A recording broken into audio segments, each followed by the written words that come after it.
ابو بکر جیسا کوئی کرن والا نہیں ہے، ابو بکر جیسا کوئی نبی کی فکر والا نہیں ہے، ابو بکر جیسا کوئی نبی کے دین کا عاشق نہیں ہے، ابو بکر جیسا کوئی نبی کے دین کا شیدائی نہیں ہے، ابو بکر جیسا کوئی قرآن کا عاشق نہیں ہے، ابو بکر جیسا کوئی قرآن پر فدا نہیں ہے۔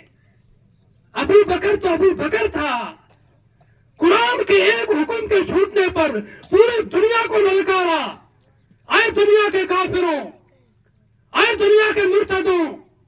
اے زکات کا انکار کرنے والوں، اگر میرا کوئی صاحب ہی ساتھ نہ دے، عمر بھی چھوڑ دے، علی بھی چھوڑ دے، عثمان بھی چھوڑ دے، سب مجھے چھوڑ دے، یہ ابو بکر اکیلا تمام کے تمام منکرین زکات سے لڑے گا، اور اس وقت تک لڑے گا جب تک زکات کا ایک تنکا بھی وہ اپنے پاس روک کر رکھیں گے۔ واہ ابو بکر!